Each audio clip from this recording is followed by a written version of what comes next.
Hey guys, it's Ben the Coin Geek at Old Pueblo Coin, and today I'm excited to show you a new way to collect old coins. Not really a new way necessarily, but I've never really seen anyone do something quite like this. This is from an estate that I purchased, and this collector decided that they wanted to go ahead and collect a typeset by date. Now, what do I mean? What does that mean? So usually when you collect a typeset, you're trying to get just kind of like one of each type of coin, the different designs, right?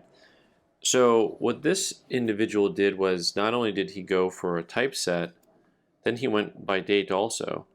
So you see this group of coins is 1899 all the way across, which is fun. By the way, you can see he took the time to put nice coins in. Then in this set, he went 1860 all the way across, including the half dime. He had to kind of jerry-rig a little spot for himself there. And then for the more modern coins, he went 1920. And what's interesting about this is, of course, there's not a 1920 dollar that was made, so he went with the 22-piece dollar kind of to offset things. But what a lovely example. You can see the passion that went into putting this set together, these sets together. I do have some collectors that do collect specific dates on coins, but I haven't really seen them raw in albums in these holders like this put together. And just lovely coins. Sometimes people will collect, dad's birthday, grandma's, birthday, whatever, the year. That's some year that's important to them. And I don't know that there was an importance necessarily to these years, except he could really access the different coins, like picking 1860 so you can get the seated coinage. There's some overlap there. So overall, really nice coins. Almost all of them are AU to uncirculated. This Barber quarter probably been wiped a little bit, but I love the Barber half. Really nice original. It's got a little bit of staining to it, but overall, really, really lovely. And it's interesting because you can't ever collect Barber halves by the reverse of the coin because they almost always look uncirculated. They have all the lusters hidden in all the devices, so behind all the design. And then on the obverse of the coin, the front of the coin, you have these big open spaces between the field and the cheek, so you can really see that there's signs of wear. But still, that's a high-end AU coin right there. And then, of course, even down to the smaller coins, he took the time to put nicer coins in there, your 1899. Both Indian penny and V-nickel. Nicer coins, I would call the 99, the Indian penny AU. The 99 V-nickel might be a little bit more on the unk side of things. It's pretty nice.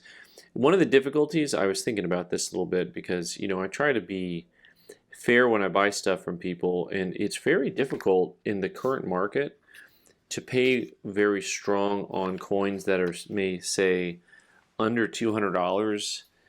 If you think about the cost of things involved, if you want to have a coin that's really saleable and slabbable, if you really want to be able to slab a coin, if it's under $200, you almost have to be at like half of gray sheet to buy it, get it certified, and sell it.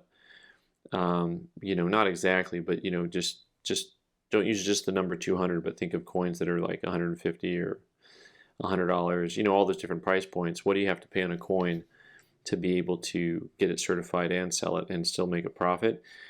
So it's all stuff that just sometimes kicks around in my head, so I say it out loud. One of the things that I've always been intrigued by was the transition here from your seated coins to your Barber coins and having the reverse match. I always thought that was interesting because I'm trying to think of a coin that really had a complete design change on one side and then not the other, but nothing's coming to mind, but I'm sure I'm just blanking on stuff. He did go with another Indian head penny, but you see 1860, he was able to use the copper nickel. instead of the, whoop, where'd we go there? Here we go. He was able to use the copper nickel coin instead of the bronze coin.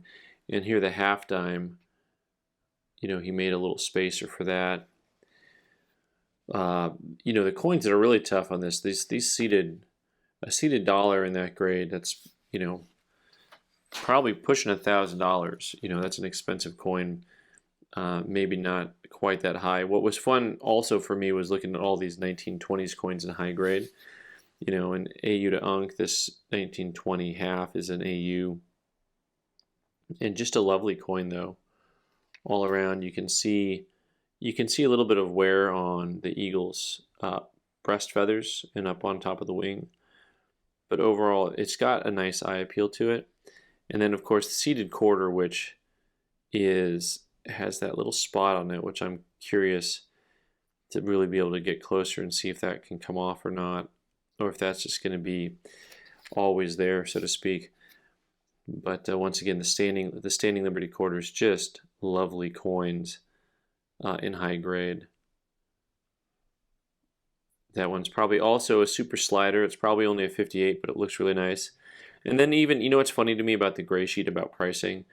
Like when you look stuff up, like these earlier coins in high grade, like 1920, the Philadelphia, the cheaper coins, the Philadelphia, the 1920 Buffalo, you know, the Mercury dime, and this Lincoln penny, I just don't think that the gray sheet's accurate. And what I mean by that is I don't really see a lot of these coins kicking around in nicer grades. And then according to the gray sheet, there'll be, you know, whatever, $15 or $20 coins. I just think that just seems so cheap for a coin that I can't find. Like if I go through hundreds and hundreds of collections, almost all the coins are going to be really well worn. Like on these dates here, these 1920s coins, they're usually going to be really well worn. And so I'm just intrigued by that. And I don't know, you guys can let me know what you think about the price of these coins versus the availability. And sometimes that's just something we talk about.